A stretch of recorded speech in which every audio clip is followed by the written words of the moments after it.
Well, hey guys, welcome to Monday morning. Fresh start to a fresh week. Great week so far. Great start. So, I want to finish up our series here on the ideal team player. So, hopefully, you guys have been enjoying this series. If you've missed some of these, go back and watch them. There's 3 videos ahead of this. The first one is kind of an introduction to the whole idea of Patrick Lencioni's ideal team player. Then the next 2 videos break down the first 2 components. So the first one is that the ideal team player is humble. The second one is that they are hungry. And then today's video is going to talk about smart. And that smart is not about intellect, it is about people smarts. So if you're not familiar with ideal team player, let me read you what Patrick Lencioni says about it. He says, what makes humble, hungry, and smart powerful and unique is not the individual attributes themselves, but rather the required combination of all 3. If even one is missing in a team member, teamwork becomes significantly more difficult and sometimes not possible. So this idea that being an ideal team player is really something that I hope that all of us desire, right? That we can work well as a team, we can work well as an individual. And if you've ever worked in a team in junior high, high school, ministry, your organization, you know that there are people that are easy to work with and there are people that are hard to work with. And so hopefully for you want to be an ideal team player. You want to be somebody that it's not hard to work with, that is easy to work with, in fact, is enjoyable to work with. And so today's question, when we look at this idea of being people smart, is what is the difference between being smart and being manipulative? Okay, so type that in the chat. What is the difference between being smart, people smart, and being manipulative? Okay, so let's look at what Patrick Lencioni talks about when he talks about this word smart. He says, ideal team players are smart. They have common sense about people. Smart people tend to know what is happening in a group situation and how to deal with others in the most efficient and effective way. They have good judgment and intuition around the subtleties of group dynamics and the impact of their words and actions.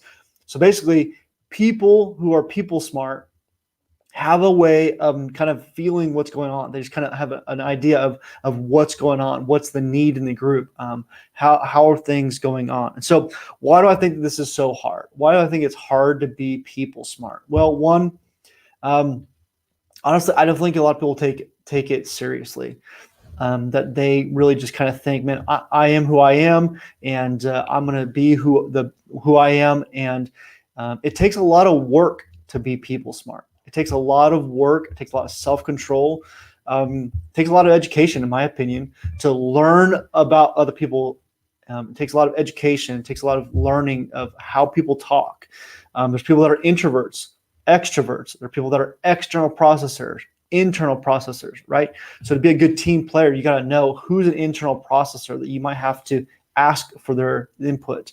On the Enneagram, like a 5 personality type or a 6 personality type, you might have to ask them directly a question to have them pull to get some information out of them, right? But external processors, sometimes you got to slow them down and actually say, hey, let's hear from somebody else other than, right?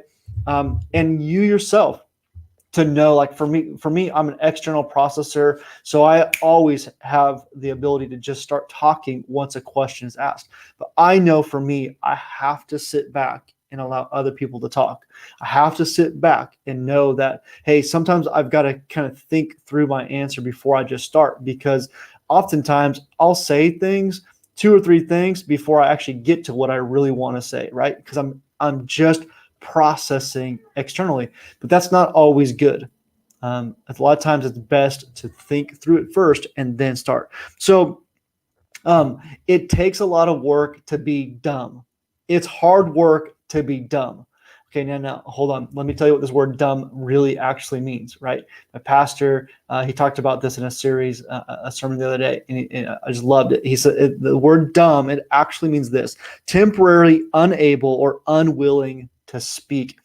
So it's hard work to be dumb, to not say that thing that first comes to your mind, not say that thing that might spark conflict, to not say that thing, to not talk, to allow other people to talk, to temporarily choose to not speak is really, really hard. Okay, so let's grade ourselves. Again, if you're new to the videos, here it is. You're going to grade yourself rarely, sometimes, usually. Okay, so rarely, usually, or sorry, sometimes, or usually. All right, so here we go. I generally understand what others are feeling during meetings and conversations. Rarely, sometimes, usually. Let me read it again. I generally understand what others are feeling during meetings and conversations. Rarely, sometimes, usually. Number 2, I show empathy to others on the team. Do you really show empathy? You slow down and actually care with them and for them. Number 3 is I demonstrate an interest in the lives of my teammates. Rarely, sometimes, usually. And this is like a real care and interest. Not just, hey, how you doing? How was the game? How's your family? But actually, how is your family? How's your mom? Hey, I remember your mom was having a surgery. How'd that go? Hey, how's your grandma going? Man, we've been praying for her, right? Like an actual interest and not just casual. Number 4 is I am an attentive listener. I am an attentive listener. I listen, not to just answer and to talk, but to actually pay attention and listen and learn. Number 5 is I am aware of how my words and actions impact others on the team. I am aware of how my words and actions impact others on the team. Those subtle comments, those under the breath comments, those sarcastic comments, or those words of encouragement, those positive affirmations. Are you aware of those? Number 6, I adjust my behavior and style to fit the nature of the conversation or relationship. Do you change a little bit to meet that conversation or to meet that situation? Do you change a little bit, right? Do you adapt a little bit? Not change who you are necessarily, but to adapt and mold to that. Okay, so grade yourself on that. How are you doing on that? Rarely, sometimes, usually. Okay, so here's some things to ask yourself. Here's some things to ask yourself to see how people smart you really are. So number 1 is this. Have you ever worked with a difficult colleague or boss, and how did you handle that situation? Again, you can ask yourself that. If you're a supervisor or leading a team, you can ask your team that. Have you ever worked with a difficult colleague or boss or coworker, and how did you handle that situation? And really there, it's looking for maybe even some ownership on their part. Hey, this is why we didn't get along. They're this kind of person. I'm this kind of person. It's really more about the awareness than necessarily the actual what happened, right? More of the awareness. Hey, even taking some responsibility. Hey, I could have. I should have. This is what I learned from that. This is how I'm going to get better going forward. Number 2 is how would you describe your personality? Do you understand your personality? Do other people understand your personality? Do you understand other people's personality? Like, how would you describe yourself and your personality? Okay. Again, I want to encourage you, man, it's so important to learn about yourself so that you can then become smart and helping with other people. Number 3 is what do you do that others in your personal life might find annoying? What do you do that other people in your life might find annoying? And if you feel like you have nothing, you might not be very aware of that, right? We all have little things that might be annoying to other people. Okay. Number 4 is, would your former colleagues or coworkers describe you as an empathetic person? Would your coworkers, previous coworkers, describe you as someone who really cares and empathetic towards them? All right. So what is the difference? I asked you a question right up front. What was the difference between being people smart and being manipulative? Well, I think a couple of things. One is I think people that are manipulative are really out to get other people to do things that they don't want to do, but that they want to do, right? They're trying to manipulate the situation to get what they want out of it. They don't really care about the other people or the other person. They really just care about themselves or getting what they want from that person. I think people that are people smart learn to connect and to speak other people's languages. So I'm going to adapt how I communicate, or I'm going to adapt the way or when I do things, right? I think that's being people smart, not manipulative. That's people smart. Okay, so let me read you some ways to how to grow. This is from Dale Carnegie's little handbook that I carry around with me in my planner all the time. It's Dale Carnegie's golden book. I couldn't even tell you where I got this. I mean, it's just this little tips book. So here we go. Here are 13 ways to become a friendlier person. 13 ways to become a friendlier person. 1, don't criticize, condemn, or complain. Number 2, give honest, sincere appreciation. Number 3, arouse in the other person an eager want. Number 4, become genuinely interested in other people. Number 5, smile. Number 6, remember that a person's name is to that person the sweetest and most important sound in any language. Knowing someone's name is so fundamental. All right. Number 7, be a good listener. Encourage others to talk about themselves. Encourage other people to talk about themselves. People love to talk about themselves. So encourage that. Let them know, I want to hear about that. Number 8 is talk in terms of the other person's interest. Right? So talking about things that they're interested in, not just what you're interested in, but try and find, John Maxwell calls this finding common ground, that when you're talking with people, find common ground and then begin to talk about that. And if you can't find common ground, find out something that's interesting to them and just stay there and don't have to find it interesting to yourself necessarily. Number 9, make the other person feel important and do it sincerely. That part's key. Do it sincerely. So make the other person feel important. Number 10 is the only way to get the best out of an argument is to avoid it, right? You want to be people smart, avoid arguments. Number 11 is show respect for the other person's opinion. Never say you're wrong. All right. So you want to be people smart, respect other people's opinions. And number 12 is if you're wrong, admit it quickly and apologize. If you're wrong, admit it quickly. All right. Number 13, begin in a friendly way. Begin in a friendly way. All right. So those are 13 ways that Dale Carnegie says how to become a friendlier person. All right. So maybe you're looking at this and you're saying, man, people smarts is not necessarily one of my strengths. Okay. So we looked through those questions. We've looked at some of these friendly ways. And when we look at those, maybe you're saying, man, I'm not really empathetic. Maybe I'm not a great listener. Maybe I'm not very good at kind of molding and shaping my behavior, my language, my words, or the way, my tone to meet the situation. Maybe I don't really ask questions. I just want to talk, right? So here are a couple of ways to move forward. And we're going to start off the same that we have in the other two is personality assessments. Okay. This is really where like DISC and Enneagram would really come in really strong and healthy because these ones are going to really focus in a lot on your language, your tone. Take even Myers-Briggs, right? Are you external, internal? Are you extrovert, introvert, all those kinds of things, and getting to know yourself and then learning how to find out other people's is going to be really, really helpful for you to begin to mold and adapt so that you can give space. For me, again, I'm an external processor.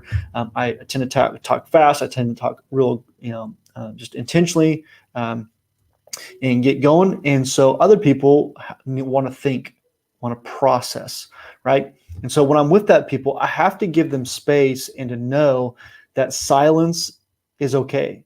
That's allowing them to have time to think is actually respecting them and not rushing them. Not just for me, I want to just come on, talk, say something. Come on, let's go. Right? Let's banter. Let's get back and forth. Let's go. But to give them some space to think through their answer is actually building trust with them and is helping that conversation. Okay. Number 2 is to set some goals. We've said this in each one. Set some goals in the area. So what are some goals for this area? Number 1 is to take an interest in your coworkers. Set a goal to say, hey, I'm going to take X amount of people out to lunch. I heard someone I'm coaching right now said that when she was in college, her RA at the beginning of each semester would make popsicle sticks with every person in the dorms names on them. And then she had a popsicle stick holder. And what she would do is she'd pull out a popsicle stick and she would make sure to take that person out for coffee, for lunch, meet with them personally, whatever like that. And then she'd put the popsicle stick away. So she knew that she had met with every single student that was on her floor that she was responsible for with. And so she had those popsicle sticks, right? Because oftentimes we connect with the same people over and over and over, right? But make an intentional act to meet with everybody and take an intentional interest in their lives. Now, the second thing to do and a set goal is to ask questions. Simply ask them questions. Learn about their lives, their hobbies, their interests, their family, their kids, whatever it might be, right? Not just, hey, how's your ministry going? How's your work going? How can you help me, right? But take interest in them. The third thing is try to find some form of other people's perspective. Try to see other people's perspective. Try to see from other people's perspectives. Try and see it from their side and not just always your side. To help me understand how you see it that way. Okay. I may not agree, but at least I can see how you got there. Okay. The road forward, how to grow in becoming people smart. The third thing is this, is ask for feedback from your peers. Ask for feedback, right? So one thing you can do is when you're about to go into a conversation with somebody, ask for some feedback from somebody else. Hey, I'm about to meet with John, and I was wondering suggestions on how to best leverage that conversation, or how to navigate that conversation, how to speak with him, or hey, I'm about to meet with this person, right? What's suggestions, right? Or hey, I'm in conflict with this person. How would you help me to kind of come out of that conflict situation, right? So ask for some help. The other thing is ask for real-time feedback. Ask people to give you feedback onto, hey, coming out of a meeting, how was I? Was I too harsh? Was I too soft? Did I connect well? Ask for real-time feedback. The next thing to do is again, we've said this in each one of them. Write down some people that you feel like are really people smart, that connect well with people. What do they do? What do they say? What do they talk about? And ask them to help you to grow in this area. And the last thing is this, is I'd encourage you to read Dale Carnegie's book, How to Win Friends and Influence People. I'd encourage you to read Dale Carnegie's book, How to Win Friends and Influence People. It's a great book about connecting with people, about speaking with them. And again, it's not just about being manipulative, which is, in my opinion, really more about me getting something out of you that you don't necessarily want, getting my way. It's really connecting with them and helping them and bettering yourself. Encourage you to dive into some personality assessments and learn about yourself, learn about other people, and learn how to adapt in those moments. So, guys, hopefully this content has been helpful for you.